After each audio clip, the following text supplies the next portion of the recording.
Eh bien, bonjour ceux qui ont bravé la neige pour nous rejoindre et aussi à ceux qui sont à distance. Je suis Rémi Retiro, je suis le manager de l'équipe des Solution Architects qui accompagne les partenaires en France, Italie et Iberia. Donc, comme vous le savez, en fin d'année dernière, fin novembre, début décembre, il y avait l'événement annuel d'AWS Réinvente, durant lequel il y a eu de très nombreuses annonces. Et donc, l'objectif ce matin, ça va être de vous en faire un récapitulatif. Alors, on ne va pas pouvoir parler de tout parce qu'il y avait quand même énormément d'annonces. Donc, on a fait un focus sur GenAI, notamment sur la sécurité, la data, le dev, le DevOps. Et pour ceux qui ont été attentifs durant cette session, il y aura un petit quiz à la fin avec des choses à gagner. Donc, c'est encore Noël. Je n'oublie pas également de vous souhaiter également une excellente année 2024, puisqu'on démarre une année pleine de GenAI et de plein d'autres choses. Cette matinée, ce sera aussi l'opportunité pour vous d'échanger avec les équipes d'AWS. On est plusieurs à être présents. Donc on est ceux qui ont des badges comme ça, vous voyez. Il y a des SA, il y a des PDM, il y a différents rôles. Donc n'hésitez pas à échanger avec les équipes AWS. Je vais maintenant passer la parole à celui qui parle juste après moi. Je ne sais pas qui c'est qui? C'est Max? On a perdu notre speaker. Max, à toi. Le floor is yours.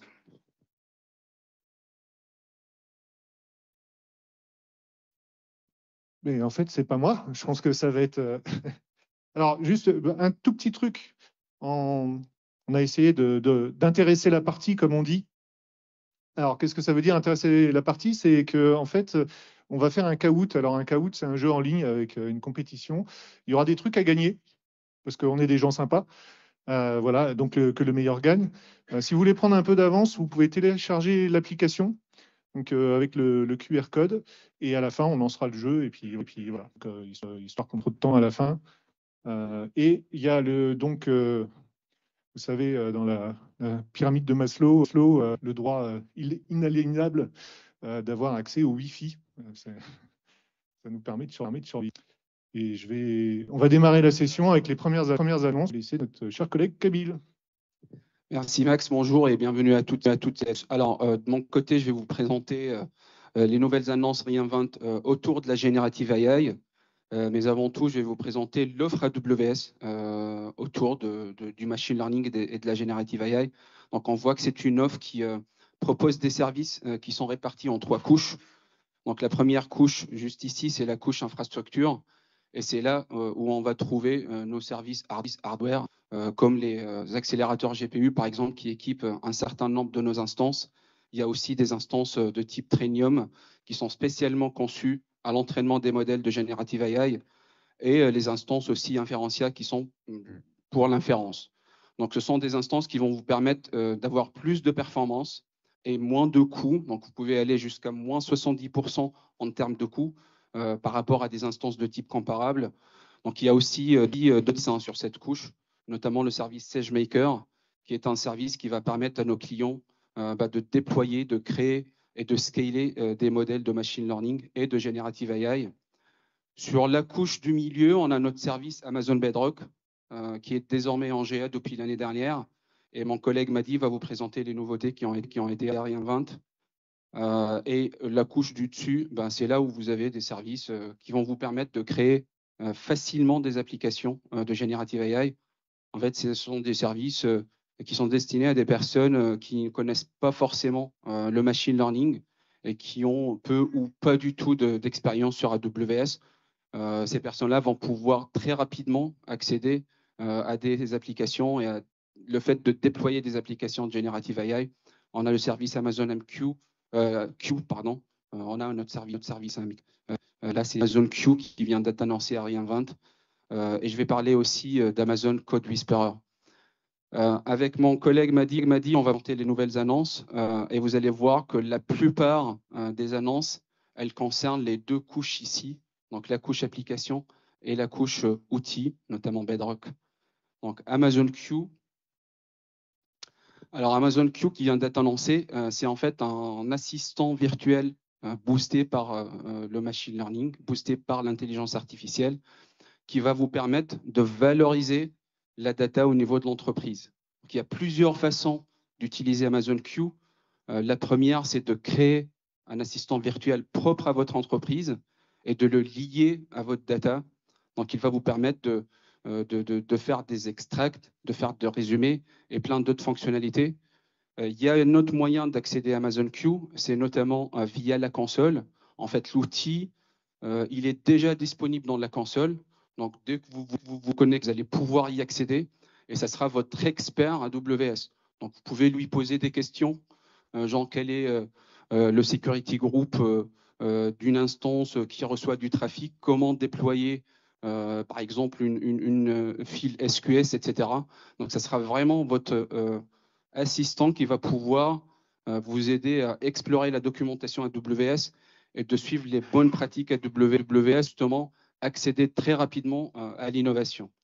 Une autre façon d'accéder à Amazon Q, c'est son intégration qui est déjà native sur d'autres services AWS, notamment Amazon QuickSight, Amazon Connect et AWS Supply Chain. Ce sont des services où on a déjà intégré Amazon Q. Là, par exemple, sur Amazon QuickSight, en fait, c'est notre service de data vise. Ça vous permet de créer des insights et des analyses à partir de vos données. Et Amazon Q va venir prendre vos requêtes en langage naturel, les transformer en des analyses et en des graphiques.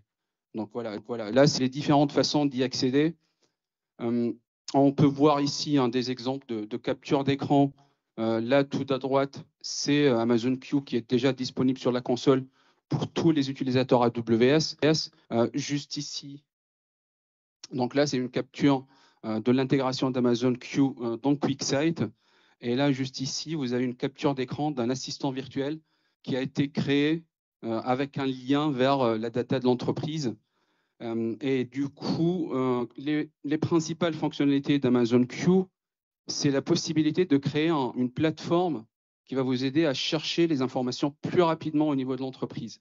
Donc, on a plus de 40 connecteurs qui sont proposés dans Amazon Q qui vont vous permettre de lier votre data à cet assistant virtuel.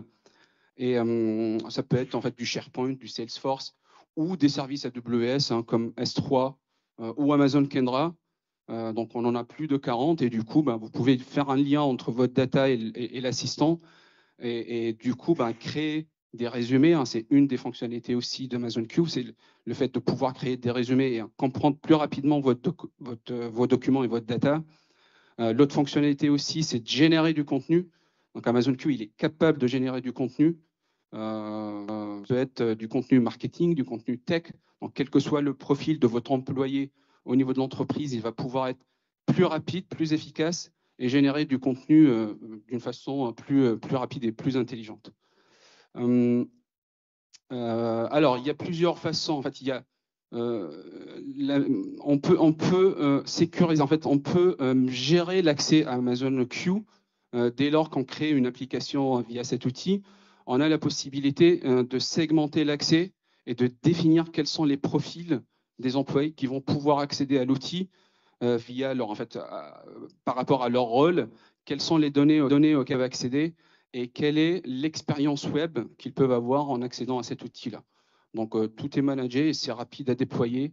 Donc, on n'a pas forcément besoin de beaucoup de connaissances en AWS, ni en machine learning et en generative AI pour le déployer. Alors, il y a une petite démo ici. Là, c'est un autre cas d'usage d'Amazon Q qui concerne les développeurs. En fait, vous pouvez intégrer Amazon Q dans votre environnement de développement et du coup, vous aurez un assistant avec lequel vous pouvez interagir et qui va, par exemple, dans ce cas-là, explorer, par exemple, la structure de fichiers qui existe dans votre environnement de développement, explorer le code et vous donner, par exemple, un descriptif de ce que fait l'application en cours sur laquelle vous êtes en train de travailler. Donc ça, c'est un des cas d'usage d'Amazon Q. Alors maintenant, le service Code Whisperer, pour ceux qui ne connaissent pas, en fait, c'est un service qui existait déjà depuis un bout de temps. Là, on a annoncé de nouvelles améliorations au niveau de Code Whisperer Code Whisperer, c'est un outil, c'est un service qui vous permet de générer des recommandations. Donc, en fait, vous pouvez l'utiliser au niveau de votre environnement de développement et ça va vous aider à générer des bouts de code ou des codes assez complexes. Hein. Et l'amélioration qu'on a faite dernièrement, c'est la possibilité de personnaliser ces recommandations. C'est-à-dire que vous pouvez le lier à vos patterns d'architecture, par exemple, à vos librairies internes, à vos SDK qui existent déjà au niveau de l'entreprise, et du coup, adapter les recommandations selon vos propres patterns. Donc, du coup, vous aurez des recommandations de code qui sont conformes à votre entreprise.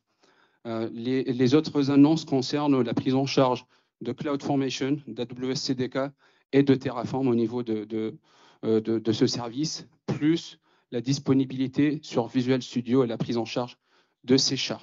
Donc ça, ce sont les deux services sur la première application. Et je laisse mon collègue Madi vous présenter les nouveautés concernant la deuxième couche Bedrock.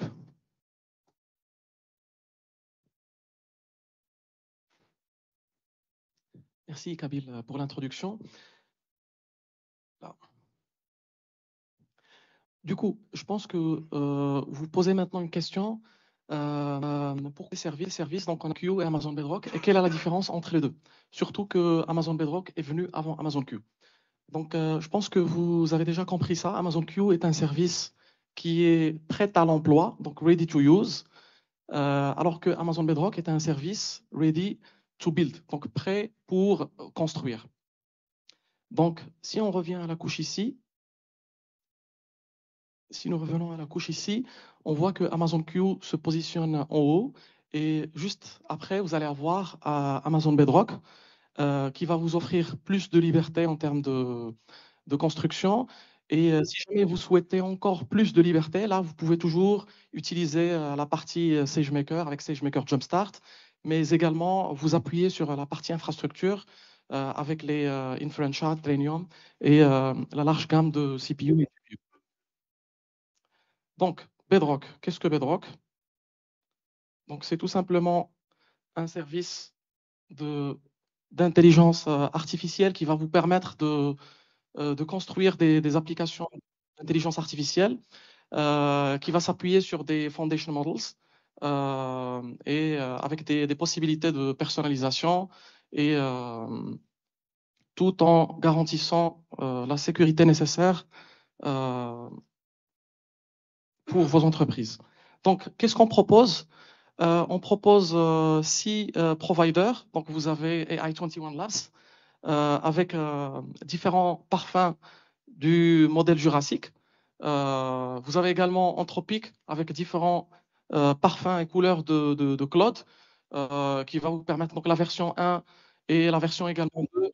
Maintenant, vous avez également accès à la version 2.1 qui est très versatile, qui va vous permettre de faire du résumé, des raisonnements complexes, de la génération de code et ainsi de suite.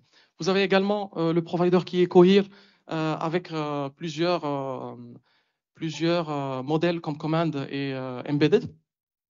Vous avez également Meta, donc avec différents parfums de Llama 2. Vous avez Stability AI avec leur modèle Stable Diffusion pour la génération d'images de haute qualité. Et finalement, vous avez également Amazon avec différents modèles Titan et je vais parler de ça en détail.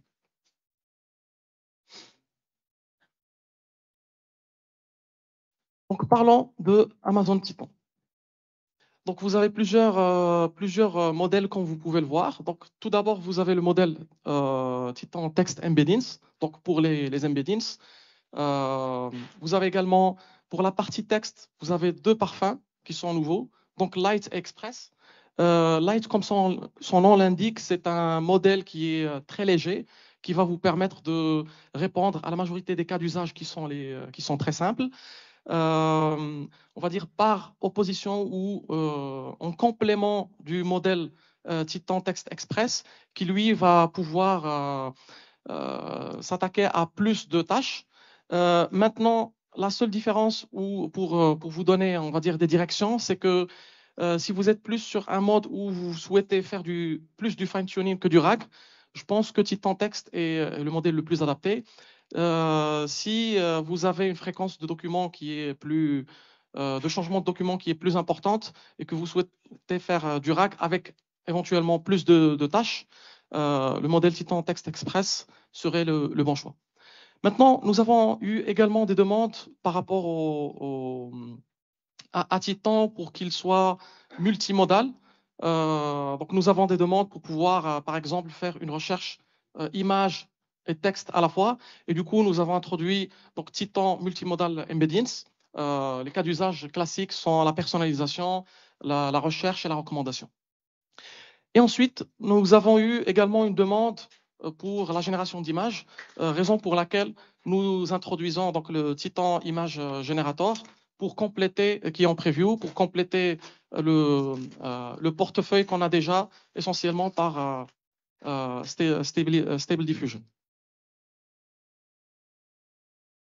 Alors, avoir une capacité de génération, c'est quelque chose de bien, mais l'idée, c'est de pouvoir avoir la capacité de personnaliser.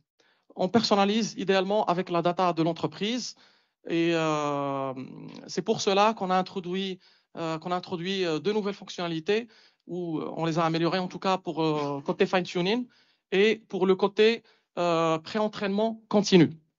Donc, je vous mets dans un contexte précis. Nous sommes par exemple un cabinet de recherche scientifique et nous avons besoin d'ingérer de façon continue des papers de recherche, des documents scientifiques de façon continue. Et du coup, là, la façon la plus adaptée de faire, ce serait de faire le continued pre-training. Si nous sommes, par exemple, dans un contexte où nous souhaitons spécialiser un modèle, donc il y a un modèle qui est générique, qui fait par exemple du résumé, mais on souhaite que ce modèle-là fasse du résumé sur des rapports financiers. Donc là, on souhaite plus le fine-tuner. Donc là, on a introduit également cette possibilité. Donc on voit que le fine-tuning, il est disponible pour Cohere, pour plusieurs modèles, donc Command Light, il y a également MetaLama 2, il y a le Titan Text Light et Express à la fois. Nous avons également le fine-tuning disponible pour Anthropic Claude qui va venir bientôt. Et vous avez le pre-training qui est déjà disponible en preview pour Amazon Titan Text, Light et Express. Donc des capacités de personnalisation qui sont vraiment très importantes pour vous approprier les modèles. Ceci dit, donc ça, ce sont des nouvelles fonctionnalités, mais vous pouvez toujours faire du training from scratch, vous pouvez toujours faire du fine-tuning, vous pouvez toujours faire du bring your own model et entraîner les modèles sur les autres couches AWS. Donc ça, c'est plus pour vous décharger de l'effort du fine-tuning et du pré-training. Donc, j'ai parlé de façon de personnaliser les modèles. Il y a également la partie Retrieval Augmented Generation pour les personnes, juste pour les personnes qui n'ont jamais entendu ce terme. Donc, Retrieval pour aller faire de la recherche, Augmented pour augmenter le prompt avec une donnée qui a du sens et contextualiser, et Generation parce qu'on génère. Donc là, c'est une autre technique pour vous aider à fournir une donnée, on va dire, une réponse pertinente suite à un prompt. Donc, si vous le souhaitez via AWS, vous avez tous les outils pour faire du RAG à la mano. Donc, vous pouvez faire la recherche, par exemple, avec Kendra ou avec OpenSearch. Vous pouvez aller créer donc votre base de données vectorielle. Il vous faut splitter, par exemple, vos textes, vos sources en chunks. Vous faites la recherche, par exemple, sémantique. Vous faites le lien, vous augmentez votre prompt. Après, vous avez la réponse finale. Vous pouvez faire ça, c'est faisable. On a des clients qui font ça, qui choisissent de le faire manuellement. Mais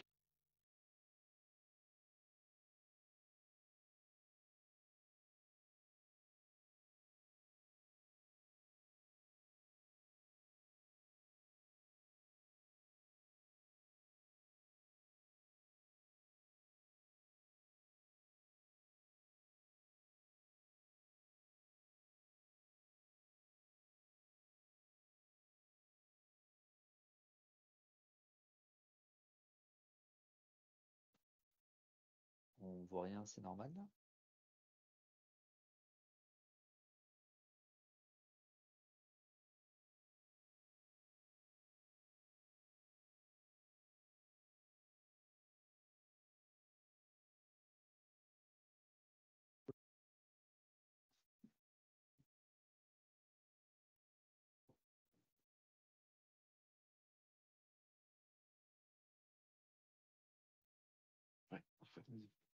Merci.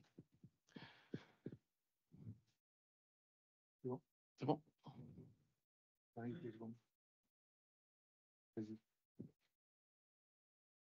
Ok, parfait. Petit break. Donc là, j'ai parlé de l'importance des embeddings pour justement du RAG, entre autres.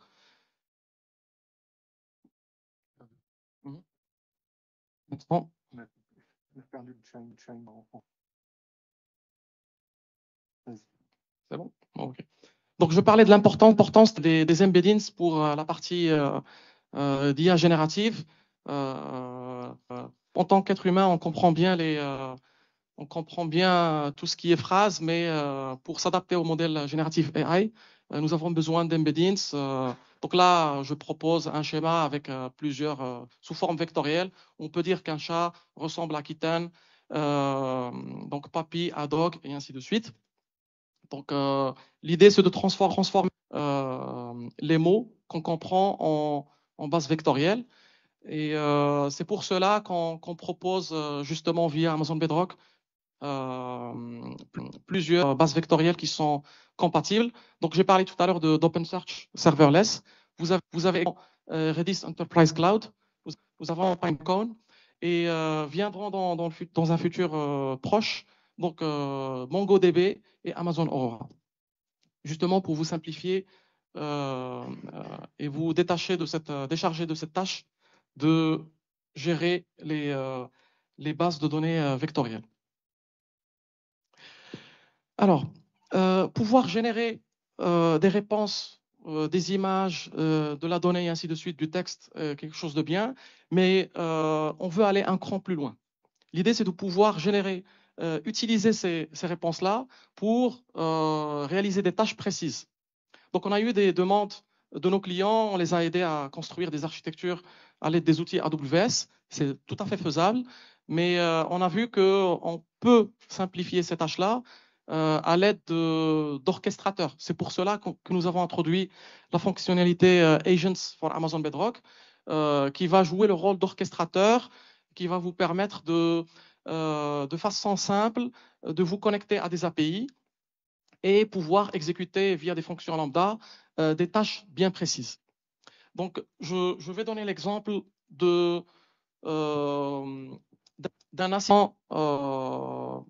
assistant texte qui va faire par exemple du support.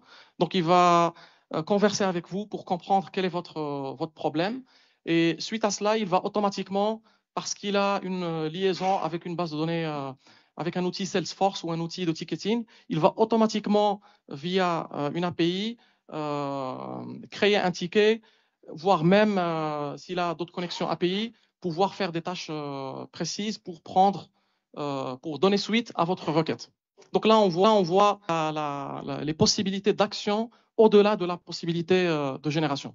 Tout cela faire tout simplement en connectant une API ou plusieurs API et en fournissant les fonctions lambda qui font les tâches que vous souhaitez. Par exemple, une fonction lambda pour faire des posts, pour ajouter des lignes dans une base de données ou d'autres tâches en fonction de ce que vous souhaitez réaliser.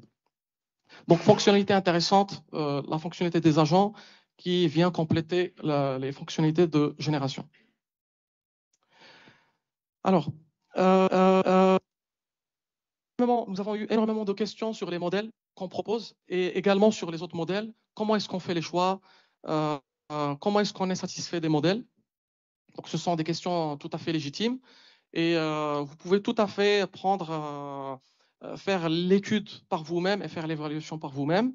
Mais ce qu'on propose, c'est en mode preview, donc la fonctionnalité Model Evaluation qui vous permet via 3 modes d'évaluer les modèles qui sont sur Bedrock. Donc, vous avez un premier mode qui est des bases de données qu'on a déjà préparées sur les modèles qui sont déjà là ou des modèles qui sont personnalisés. Donc, ça, c'est surtout pour la partie qui est où on peut mesurer directement de façon automatique. Maintenant, pour tout ce qui est mesure, là où il faut une intervention humaine, on propose 2 options. Donc, soit vous vous proposez des ressources en interne et nous, on gère l'orchestration pour vous en proposant plusieurs formulaires et workflows pour faciliter la tâche. Soit vous demandez à des ressources spécifiques en fonction de votre domaine d'expertise et on vous propose des ressources AWS pour faire les pour vous. Donc, vous avez 3 modes pour résumer. Un mode automatique, par exemple, pour des datas où on doit calculer des métriques numériques qui sont très simples. Toxicity, correctness, ce type de métriques-là, qui sont des métriques calculables, automatisables. Pour des métriques où plus besoin d'intelligence humaine, vous avez deux façons de faire. Donc, soit vous passez par vos propres ressources ou vous passez par des ressources AWS et vous avez tous les formulaires qui viennent avec. Des formulaires avec des pouces en haut, des pouces en bas, des formulaires avec des scales de 1 jusqu'à 5 et ainsi de suite. Donc, passons maintenant à la partie guardrails. Donc, on a eu également beaucoup de questions sur la partie éthique, la partie contrôle, la partie sécurité de Amazon Bedrock. Raison pour laquelle nous avons introduit la fonctionnalité Guardrails for Amazon Bedrock, qui est maintenant en preview, qui va venir bientôt. C'est une fonctionnalité qui vous permet de contrôler le contenu des prompts que vous donnez et le contenu de la réponse.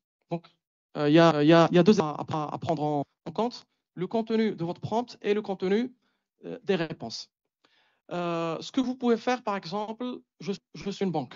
Donc, j'ai un assistant qui vous permet de répondre à des questions.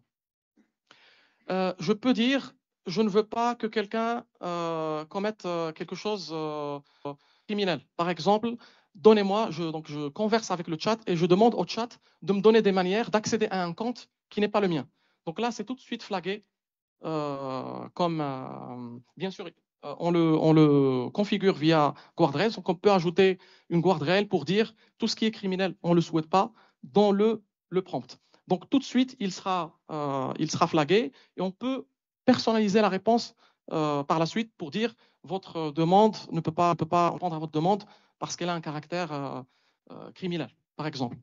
Donc, ça, c'est plus sur la partie prompt. Maintenant, sur la réponse, on peut se dire, toujours sur la partie prompt, si par exemple on insulte le chat pour soi-disant le forcer à répondre, on peut flaguer le contenu insulte également.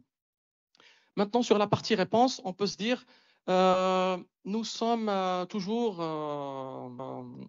et quelqu'un converse avec le chat pour demander des conseils sur comment précisément comment acheter des actions, quelle action choisir et quelle est la meilleure stratégie pour diversifier son portefeuille.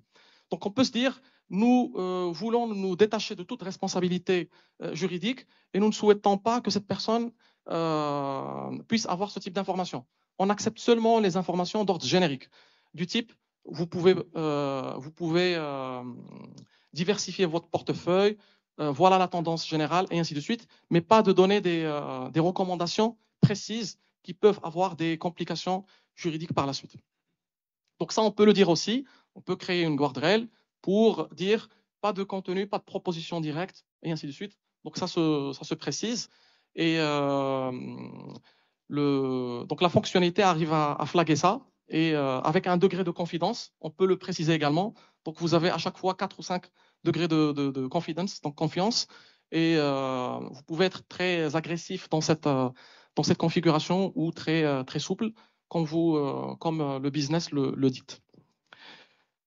Donc voilà par rapport aux fonctionnalités que je voulais proposer. Et maintenant, je cède la parole à mon collègue Sid pour vous parler des fonctionnalités code.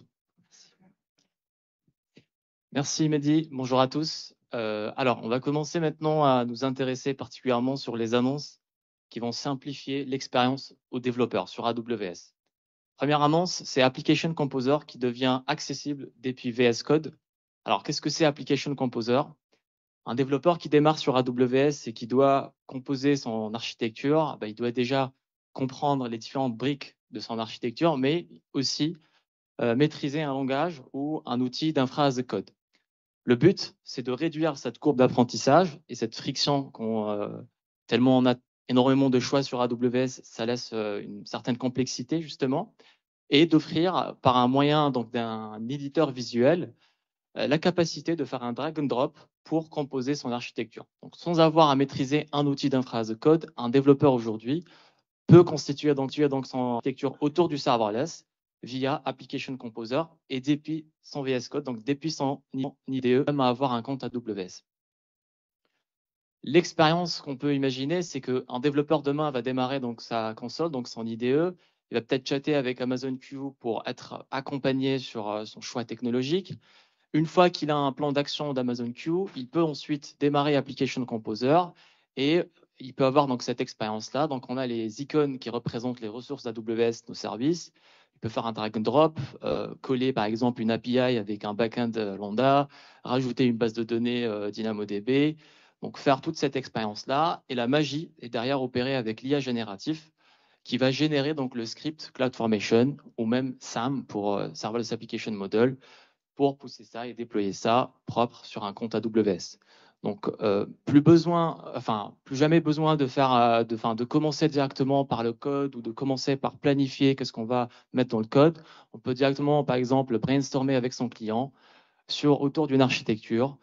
Une fois qu'on a cette architecture sur Application Composer, on peut passer sur du code qui va être généré automatiquement par le service.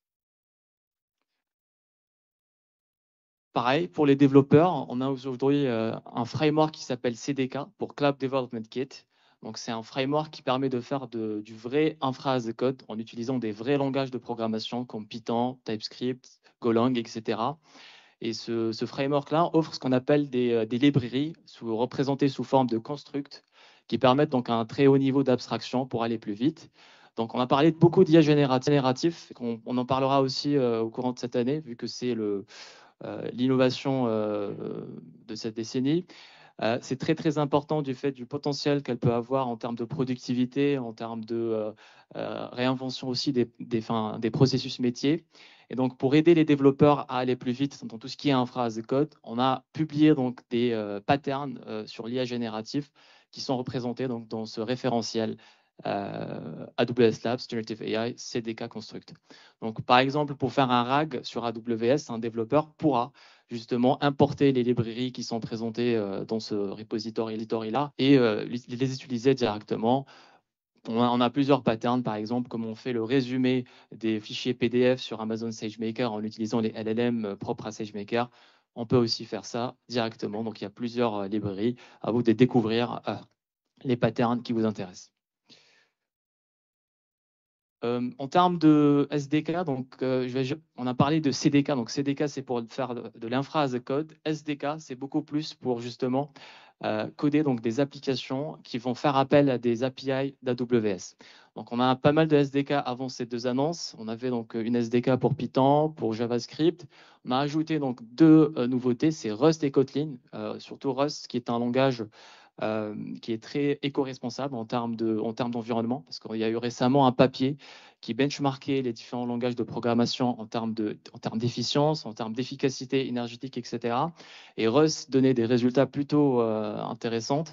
Donc, on offre la capacité aux développeurs d'interroger nos API, les API des services AWS via ces deux nouveaux SDK, donc pour Rust et pour Kotlin.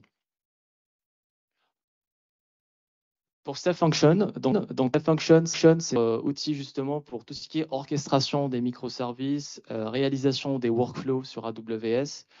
On a donc trois nouveautés, trois nouvelles features. La première, c'est la capacité d'intégrer des endpoints HTTP, HTTPS directement depuis Step Function. Avant ça, les développeurs devaient donc coder des fonctions lambda, préparer tout un script au niveau des lambda pour appeler ces endpoints-là. Là, la nouveauté peut directement les intégrer dans un workflow Step Function sans avoir à faire fonction lambda. Aussi, donc, la deuxième nouveauté, c'est l'intégration avec Amazon Bedrock, donc l'orchestrateur des différents LLM. Donc, on peut imaginer depuis Step Function, on peut appeler les API d'Amazon Bedrock et on peut invoquer derrière les modèles qui sont présents sur Amazon Bedrock. Donc, on a pas mal de cas d'usage qui sont importants, par exemple, à réaliser sur Step Function. On peut, par exemple, évaluer les modèles, je vais invoquer des piston functions, plusieurs LLM qui sont présents dans Bedrock, et ensuite, je peux comparer leur output, je peux faire plein de choses à partir de sa function. Et la dernière nouveauté au niveau de Staff Function, c'est la capacité de tester les différents états dans votre workflow. Donc, vous avez un nouveau call API qui vous permet de tester vos états dans votre workflow de manière individuelle et ce qui va permettre aux développeurs d'accélérer le cycle de feedback sans avoir à exécuter tout le workflow ou tous les états de vos Staff Functions. Donc, par exemple, si on parle de la première intégration des API HTTP, on rajoute à ça une API de test pour tester l'endpoint afin de vérifier que votre endpoint HTTP est bien formulé, il n'y a pas d'erreur, tout est configuré et donc ce qui permet d'accélérer donc le développement et les cycles feedback du développeur. Au niveau de Amazon SageMaker Studio, donc qu'est-ce que c'est SageMaker Studio? Donc c'est un environnement, c'est une suite IDE donc de développement qui sont proposés à tous ceux qui travaillent autour de la data. Donc on a par exemple Jupyter Lab pour ceux qui font pour les data scientists qui préfèrent travailler sur des notebooks Jupyter. Pour ceux qui font du R, on a donc R Studio. Et la nouveauté au courant de ce rayon vente, c'est la capacité aujourd'hui de faire aussi du code editor, donc un troisième choix d'IDE. Donc pour notamment ceux qui travaillent autour du machine learning, qui préfèrent avoir l'expérience donc de Visual Code parce que c'est le même moteur derrière. Donc c'est CodeOSS qui est le moteur de cette IDE-là. Et donc ce qui permet d'avoir donc une expérience un peu comme si on travaillait en local dans son propre IDE. Il y a aussi pas mal de simplifications sur SageMaker Studio au niveau expérience. On a aujourd'hui la promesse de pouvoir démarrer et lancer des modèles en moins de 3 clics, des modèles de machine learning avec une configuration optimale en moins de 3 clics. On a aujourd'hui aussi la capacité de visualiser vos endpoints, différents jobs de training à partir de la console, sans avoir à faire des va-et-vient avec Sage tout court. Et pour la partie Ops, je vais passer la parole à mon ami, à mon cher collègue Max, qui va vous accompagner. Merci. Tout va bien jusqu'ici? D'accord. On va parler de plusieurs choses. On va parler de DevOps, on va parler de DevSecOps, on va parler de CI/CD. Vous devez en faire avec vos clients normalement. Un petit peu beaucoup. Beaucoup de sujets de sécu peut-être aussi, un petit peu beaucoup aussi. Non? Ok. Connaître Amazon, c'est l'outil et le service dans Amazon qui vous permet de voir ce qui se passe. Ça vous apporte de l'observabilité. Alors, on a sorti une fonctionnalité qui s'appelle l'analyse de pattern, donc de patron en fait, en termes de log. Je vous donne le cas assez classique. Vous allez avoir finalement un hacker qui va se connecter pour voler le contenu d'un site web. Il peut le faire de deux façons. Il peut le faire en brute force. Donc, j'y vais, j'aspire tout ce que je peux en l'espace de 2 heures et ils n'auront pas le temps de se rendre compte parce qu'ils n'ont pas une infra au top. Et du coup, après, je peux revendre cette donnée à d'autres. Ça, c'est la première partie. La deuxième partie, c'est de dire, non, en fait, je veux monter un business qui sera beaucoup plus, en tant que hacker, je veux monter un business qui sera beaucoup plus pérenne. Et du coup, je vais me connecter un petit peu tous les jours pour voler un tout petit peu de données. Mais je laisse la porte ouverte, comme ça, je vais faire ça de façon régulière. Et ben, cette activité, ce patron, finalement, cette fuite de contenu vers l'extérieur, les ops, en fait, ils ont du mal à la capturer parce qu'il y a beaucoup d'informations qui sont remontées dans les logs. Alors, du coup, on va utiliser des fonctionnalités de la plateforme AWS qui vont vous permettre de comparer ce que c'est qu'un cas normal d'utilisation et des cas où vous allez avoir finalement, j'ai envie de dire, un cas qui n'est pas normal, un usage qui n'est pas normal finalement de la plateforme. Et ça, vous pourrez le faire en live directement dans CloudWatch et comparer une situation qui est normale ou pas normale. Pourquoi? Parce qu'un utilisateur qui se connecte tous les matins entre minuit et 4 heures et qui browse à peu près 10 000 pages, c'est pas normal. Enfin, je sais pas, vous faites peut-être ça. Voilà. Toujours sur CloudWatch, on va améliorer et autre pan, et ça c'est très lié à la philosophe. Je vois Camille dans le public et dit enfin. Voilà. Donc c'est un dashboard qui vous permet de prendre finalement, d'avoir une vue sur une application qui prend tous les aspects de l'application. donc, qui travaillent sur les applications. Vous allez avoir les ops, puisqu'ils font l'infra, donc ils hostent finalement l'application. Les devs, puisqu'ils développent et puis après ils livrent, donc il faut qu'ils sachent ce qui se passe sur l'application. Et enfin, le business. OK ? Et généralement, quand vous avez des événements, donc des incidents, quand il y a quelque chose qui se produit, alors que ce soit en temps normal ou en situation particulière, il n'y avait pas aujourd'hui, en tout cas chez CloudWatch, une interface globale qui permettait de corréler les actions business, les actions dev et les actions ops. Voilà. Donc ça, c'est quand même vachement pratique. Alors moi, dans mon passé, je l'ai fait, je l'ai mis en place, et c'était très très long sur du Zabbix. Là, comme c'est automatisé, je peux vous dire que c'est un autre sujet, on parle d'un service qui s'appelle AWS Secret Manager. Alors, qu'est-ce que fait AWS Secret Manager? Il fait exactement ce qu'il dit, c'est-à-dire qu'il va gérer les secrets pour vous.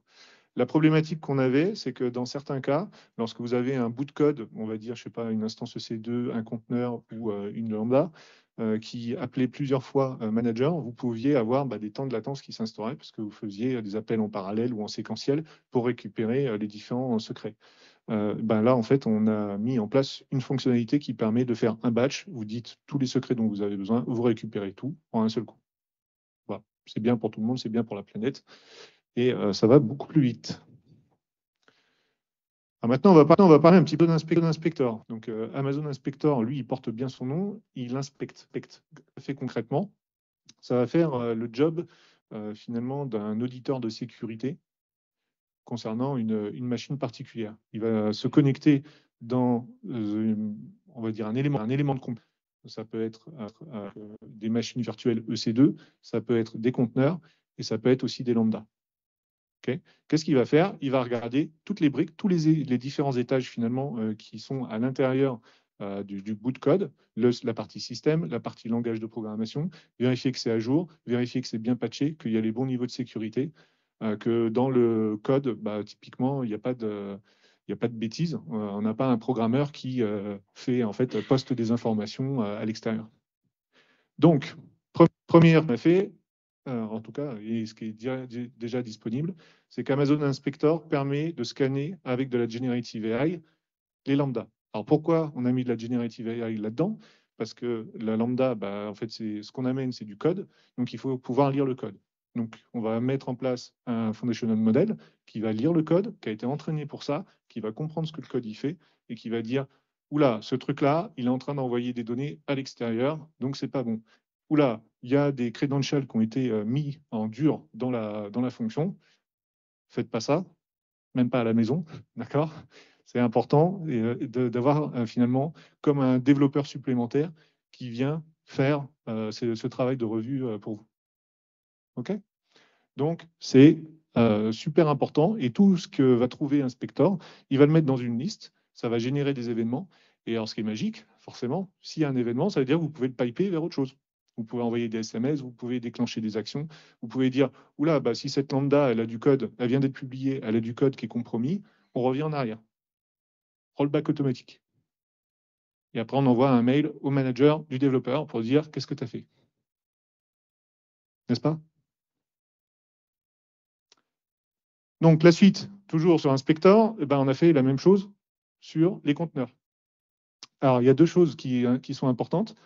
C'est qu'avant, on ne pouvait pas l'intégrer dans un pipeline. Donc, vous construisez une application, vous la containerisez. Le conteneur, vous le poussez dans un cycle de CI/CD. Donc, il va y avoir des tests contre ce conteneur. Ce qu'on veut faire aussi, c'est de scanner directement les images au niveau du pipeline. Et l'autre point, et ça c'est super important, parce que c'est celui-là, c'est que, et particulièrement sur la partie EC2, ce que vous allez avoir comme difficulté, donc EC2 sur les machines virtuelles, ce que vous allez avoir comme difficulté, c'est que lorsque vous avez déployé une machine EC2, comment est-ce que vous faites pour vous assurer que finalement, elle est toujours à jour en termes de sécurité? Alors, là, on avait deux problématiques qu'on a réglées. La première, c'est qu'il fallait installer un agent sur toutes les machines. Donc, si vous aviez en fait un OS qui n'était pas compatible avec ce qu'on faisait par ailleurs, enfin avec les capacités de l'agent, vous ne pouviez pas utiliser cette fonctionnalité. Et la deuxième chose, donc ça veut dire que tout remonte aujourd'hui dans les logs dans CloudWatch.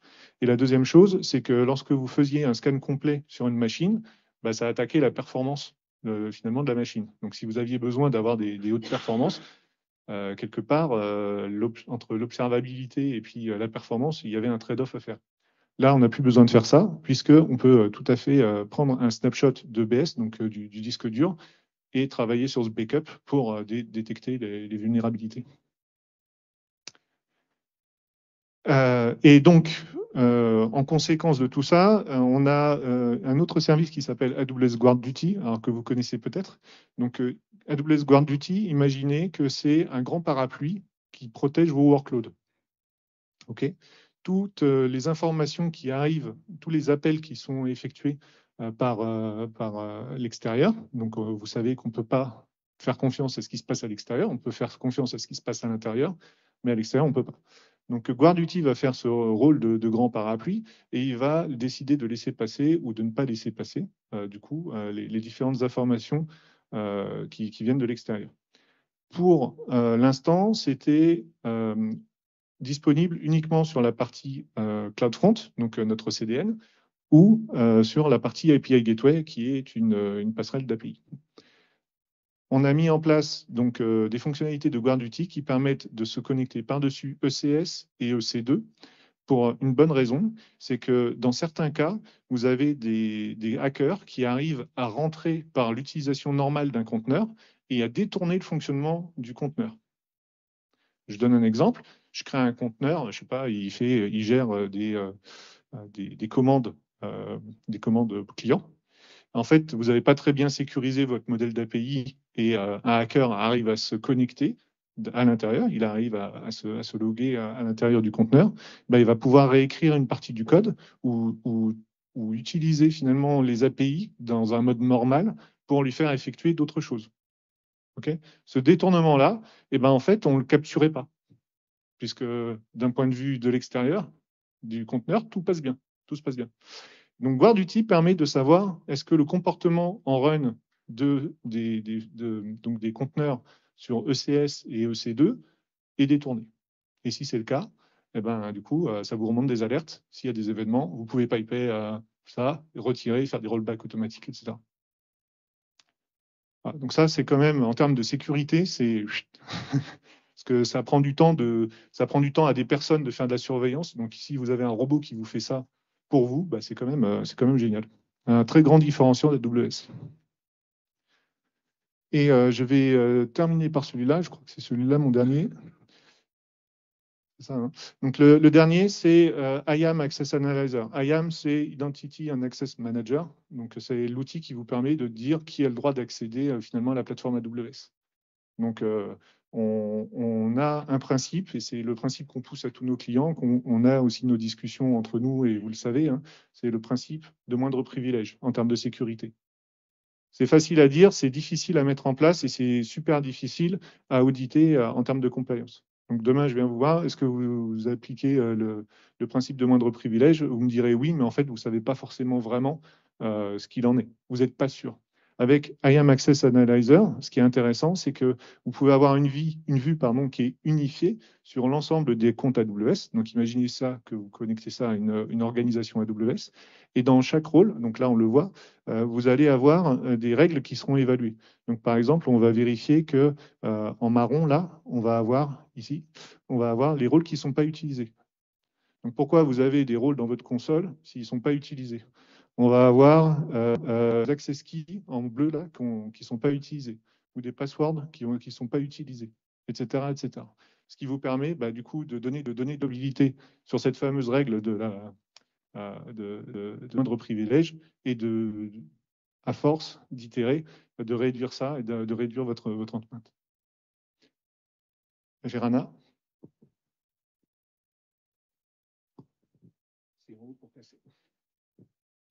Bonjour à toutes et à tous. Je vous remercie pour votre attentivité jusque-là. J'ai enchaîné avec quelques annonces de Systems Management and Cloud Operations. Donc, pour les FinOps, cette annonce va beaucoup vous intéresser. Donc, on a unifié l'ancienne console de cost management et l'ancienne console de billing en une seule console pour simplifier la gestion financière. Et ce, à travers une vue qui permet d'identifier les tendances de coûts, les anomalies et les opportunités d'économie pour pouvoir prendre les bonnes décisions financières.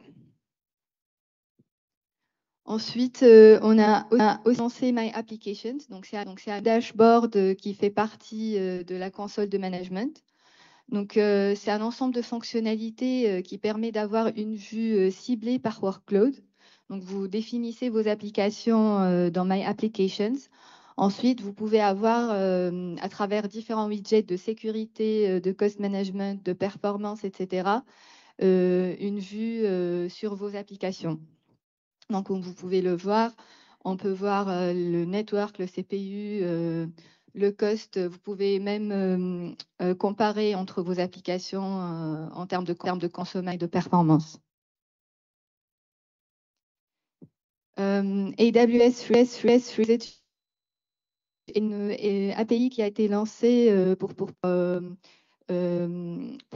pouvoir surveiller vos coûts par rapport aux limites de free tier. Ça permet d'identifier quand l'utilisation gratuite passe à la tarification à l'usage. Ça permet donc d'éviter les dépassements budgétaires. Vous pouvez accéder à cette API gratuitement à travers le SDK, la CLI. Vous pouvez l'intégrer dans vos scripts d'automatisation et dans des outils tiers.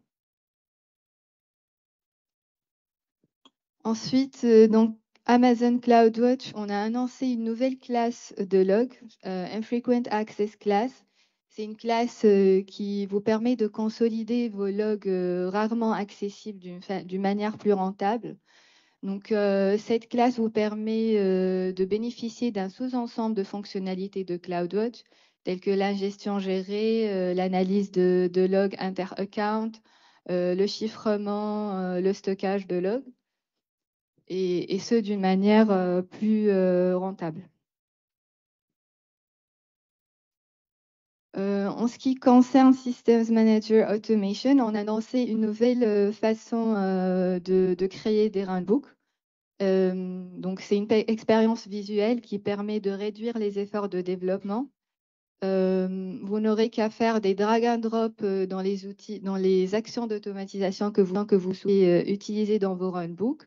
Ensuite, dès que vos runbooks sont validés, votre code sera automatiquement géré.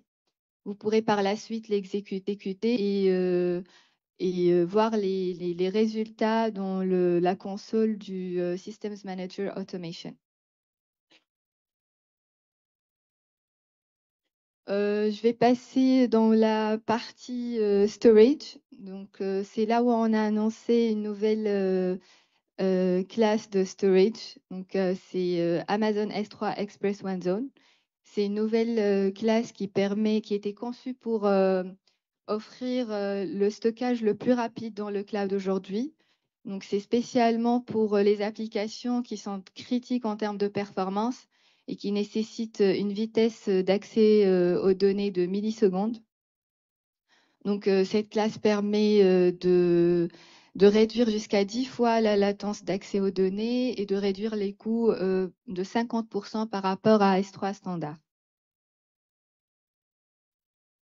Vous pouvez aussi utiliser le mount point pour S3 avec cette nouvelle classe de storage, ce qui vous permettra d'accélérer jusqu'à 6 fois la vitesse d'accès aux données pour les applications file-based.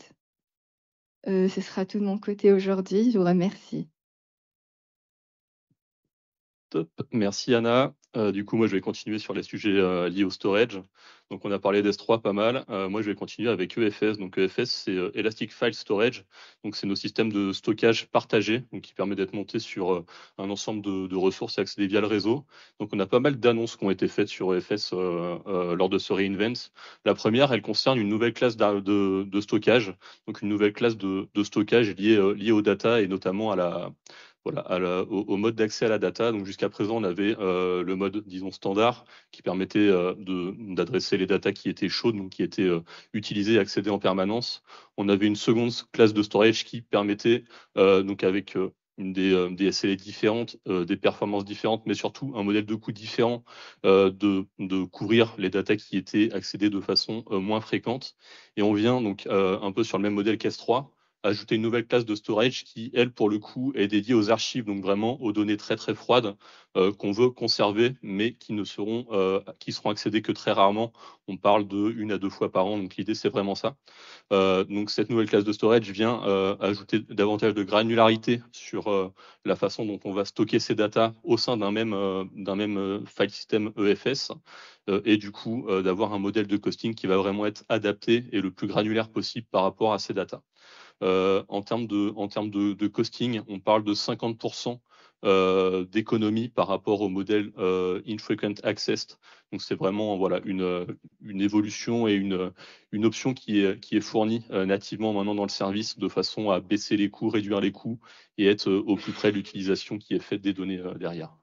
La deuxième annonce assez importante qui a été faite côté EFS, donc ça va toujours dans cette optique de réduction et d'optimisation des coûts, c'est une réduction des coûts de l'ordre de 36% sur la seconde classe de storage dont je parlais juste avant, donc qui est Infrequent Access. Donc là, pour le coup, c'est live, c'est appliqué sur tous les comptes dès à présent sur les consos aujourd'hui. Donc une réduction de 36% sur les données qui sont flaguées et qui sont sur ce modèle de storage. Et enfin, la dernière annonce majeure sur EFS, elle porte sur les performances. Donc c'est vrai qu'on a apporté de la granularité, on a apporté des coûts. L'idée, c'est aussi d'apporter davantage de performance. Donc là, on parle de maintenant d'un support sur les file systems qui sont hostés sur EFS de l'ordre de 250 000 IOPS en lecture et 50 000 IOPS en écriture. Pour vous donner un ordre de grandeur sur l'écriture, on fait quand même x2,5 par rapport aux perfs qui étaient actuellement présentes sur EFS, donc avant cette annonce. Et en lecture, on fait x4. Donc l'idée, c'est vraiment d'apporter davantage de performance et d'ouvrir l'utilisation de EFS à de nouvelles workloads ou à des workloads qui jusqu'à présent nécessitaient des IOPS et des performances qui n'étaient du coup pas alignées avec le service. Donc ça permet vraiment de revoir et de reconsidérer EFS pour des workloads sur lesquels vous avez besoin d'accéder de façon très rapide à des volumes de données assez importants et que vous voulez partager entre les différentes instances de compute. Alors, les deuxièmes annonces autour du storage, elles portent sur AWS Backup. Donc, AWS Backup, pour ceux qui ne connaissent pas, c'est vraiment notre console qui centralise et qui permet d'orchestrer les backups au sein des différents services que l'on a. Ça permet d'orchestrer les backups sur des services tels que EBS, donc notre Elastic Block Store, qui est notre stockage bloc, également sur les bases de données. Donc l'objectif et ce qui a été annoncé au sujet d'AWS Backup, c'est d'apporter une nouvelle fonctionnalité qui va permettre de façon centralisée et automatisée d'archiver les snapshots EBS directement en archive. Jusqu'à présent, c'était pas supporté nativement par AWS Backup et ça nécessitait ou des actions manuelles ou du développement spécifique pour aller gérer ces actions de façon automatisée. Donc là, désormais, on vient recentraliser ça au sein d'AWS Backup et du coup s'assurer que les backups et tout ce qui va être joué autour des backups du coup vient et peut être géré de façon centrale sur AWS Backup. Et la deuxième annonce, alors moi je la trouve plutôt top parce que c'est vraiment un sujet qu'on voit assez souvent et qui est souvent délaissé, c'est toute la partie restauration. C'est vrai que c'est bien beau de faire des backups, c'est super, mais en fait, assez souvent, on oublie les tester, et puis souvent, on se rend compte que les backups, ils sont pas efficaces, voire même ils sont pas bons au moment où on en a vraiment besoin, mais là, c'est déjà un peu trop tard. Donc, c'est une bonne recommandation que de dire testez vos backups, assurez-vous qu'ils fonctionnent, assurez-vous qu'on les restaure. Ça, c'est de la procédure, c'est des paroles. Néanmoins, après, faut rentrer opérationnellement et les tester. Donc, AWS Backup inclut désormais une nouvelle fonctionnalité qui va permettre de façon régulière de pouvoir programmer des tests sur les backups, donc en allant provisionner de l'infrastructure, en allant déployer ces backups et en allant tester que ces backups ils fonctionnent. Donc ça permet via cette feature d'avoir davantage de garanties en disant bon ok c'est cool, on fait des backups, c'est déjà pas mal et on sait maintenant qu'ils marchent et c'est encore mieux. Donc ça, j'en ai fini pour la partie storage. On va maintenant basculer sur la partie base de données. Donc, si vous avez un petit peu suivi le reInvent, on a fait une annonce qui était vraiment top sur Aurora. Donc, Amazon Aurora, pour ceux qui connaissent pas, c'est notre base de données managée qui supporte aujourd'hui MySQL et PostgreSQL. Et en fait, on a fait une annonce relativement importante qu'on appelle Limitless Database, qui va finalement permettre à Aurora de pouvoir scaler quasiment à l'infini en permettant ainsi d'adresser des problématiques vraiment d'échelle. On parle de millions de transactions par seconde, on parle de pétaoctets de données qui peuvent être traitées en parallèle. Donc l'idée derrière ça, c'est vraiment d'automatiser des fonctionnalités de sharding et de présenter ça pour le client, enfin pour l'application ou le client qui est en face, avec un endpoint unique et du coup de gérer un sharding de façon automatisée. Donc c'est vraiment une annonce qui est majeure et qui va du coup permettre de gérer ça de façon automatisée en passant vraiment à l'échelle et en gérant des effets de volume assez importants. La deuxième grosse annonce qu'on a faite, elle tourne autour d'Elasticache. Donc Elasticache, c'est notre service de caching, donc qui vont permettre finalement de venir décharger, enfin le système de cache, hein, je pense que vous le connaissez tous, mais l'idée c'est de venir décharger les bases de données qui sont en back, en venant mettre en cache des données qui sont accédées de façon récurrente et ainsi gérer un cache en intermédiaire par rapport entre l'application et la base de données. Et donc en fait maintenant on permet de pouvoir provisionner des caches, que ce soit du Redis ou du Memcached en serverless. Donc l'idée c'est de dire aujourd'hui j'ai envie de déployer un cache. En 1 minute, vous avez un cache qui va être déployé, donc sur lequel vous allez pouvoir requêter avec un endpoint unique en face et tout ce qui va se passer en dessous, ce qui va être la supervision, ce qui va être la gestion du scaling, que ce soit in ou out, tout ça va être géré de façon automatisée via ce service. Donc on déploie un cache en 1 minute, on a des SLA qui sont de 99,99% de dispo sur ce service. Et du coup, ça permet vraiment de faciliter la vie des ops en disant finalement, on s'appuie sur des services managés qui vont scaler en fonction de l'usage et qui répondront vraiment aux besoins de l'utilisateur final derrière. Ça, c'est une super annonce. C'est vrai que je pense que vous l'avez compris depuis le début. Donc, Madi et Kabil vous ont présenté très en détail ce qu'était Amazon Q, Bedrock. Et en fait, voilà, les gros messages, c'est vraiment l'intégration avec la plupart de nos services. Et sur la partie base de données, on a une intégration qui est super intéressante avec Amazon Redshift. Donc, Redshift, c'est notre data warehouse. Et en fait, désormais, grâce à Amazon Q, vous allez pouvoir, avec du langage naturel, donc vraiment avec du texte, pouvoir poser des questions dans le prompt et ça va vous générer automatiquement du code SQL derrière. Donc ça, c'est vraiment top quand vous arrivez sur le dataware, que vous avez plein de données qui sont dans un format différent, vous n'avez pas connaissance de la structure des données, du modèle de données qu'il y a derrière.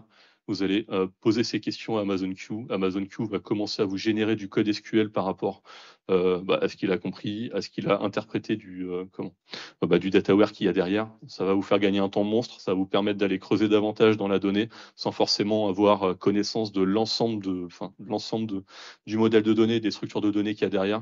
Donc c'est vraiment un gain de productivité énorme et au-delà de la productivité, ça va surtout permettre d'aller plus facilement accéder à la donnée et puis du coup de pouvoir tester davantage de choses à ce sujet. Donc c'est vraiment une annonce qui est vraiment top et que je vous invite à essayer, c'est super bluffant, quoi. Et enfin, alors, si vous avez suivi un petit peu les annonces de reInvent ou du moins les grandes tendances, donc il y avait la Gen AI, donc ça c'est un sujet. Il y a un deuxième sujet qui est sorti et qu'on a déjà commencé à pousser l'année dernière et sur lequel on continue d'investir, c'est le zéro ETL. L'idée, c'est de faciliter, enfin, l'idée, c'est d'arrêter de développer des pipelines d'intégration de données pour interfacer ou pour récupérer de la donnée d'une source et la mettre dans un dataware et dire bon bah finalement arrêtons de faire du code spécifique, arrêtons les ETL, arrêtons de développer des choses qu'on doit déjà développer, c'est une chose, et maintenir et faire évoluer. Parce que déjà c'est compliqué, c'est un métier et ça prend du temps. Et donc on facilite les intégrations avec d'une part avec Redshift. Donc comme je le disais, Redshift c'est notre entrepôt de données. Et donc on avait annoncé déjà l'an dernier une première intégration 0 ETL avec Amazon Aurora sur la partie MySQL. Donc là, on continue vraiment dans cette mouvance, dans cette dynamique du 0 ETL, en venant ajouter des intégrations natives avec donc Aurora sur la partie Postgre, mais également RDS. Donc RDS, c'est notre moteur de base de données relationnelle en managé sur la partie MySQL, et également DynamoDB, donc DynamoDB qui est notre base de données NoSQL. Donc l'idée, c'est vraiment de faciliter les intégrations au maximum dans le dataware, de façon à s'assurer que la donnée, elle est déjà il y a des interconnexions, donc il y a des connecteurs qui sont déployés entre la source qui est donc un de ces moteurs de base de données et la destination qui est le dataware, de s'assurer que la donnée elle est répliquée en live, donc elle est disponible en quasi temps réel sur le dataware source, enfin cible, pardon. Et après, du coup, de pouvoir profiter de toute la palette d'outils et de services qui sont proposés nativement dans Amazon Redshift, de façon à pouvoir requêter la donnée, de pouvoir l'enrichir, pouvoir l'interpréter, pouvoir ajouter des traitements AI/ML de façon centralisée sur des sources de données qui sont vraiment distribuées. Donc ça, c'est vraiment, voilà, 0 ETL, c'est vraiment un des sujets qu'il faut vraiment retenir de la partie data sur reInvent. C'est des choses qu'on a, comme je le disais, initiées l'an dernier, qu'on continue de pousser. Et c'est vraiment en ce sens qu'on voit les problématiques autour de la data chez nos clients évoluer. Et le 0 ETL, ben voilà, j'en parlais déjà, on continue. Donc on avait la première partie avec Redshift. L'idée, c'est encore une fois, c'est de casser ces pipelines d'intégration et de transformation des données et de faciliter les interconnexions et l'interopérabilité entre services. Donc, vous voyez qu'on a désormais OpenSearch qui permet de s'interfacer et de récupérer de la donnée sur S3. On a également DynamoDB qui peut permettre qui s'interface avec OpenSearch, et enfin Athena qui s'interface avec CloudTrail. Donc, pas mal d'annonces autour du 0 ETL, comme je le disais, on a initié ça l'an dernier avec Aurora MySQL sur Redshift.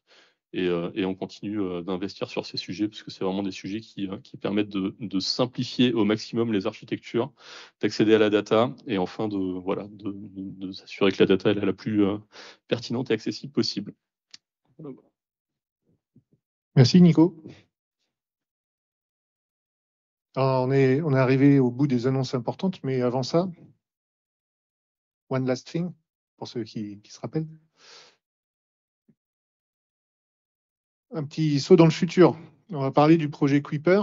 Alors, qu'est-ce que c'est que le projet Kuiper? On va mettre en place un réseau de satellites qui seront en orbite basse. Donc, on parle de plusieurs dizaines de milliers de petits satellites qui vont permettre de quadriller le monde.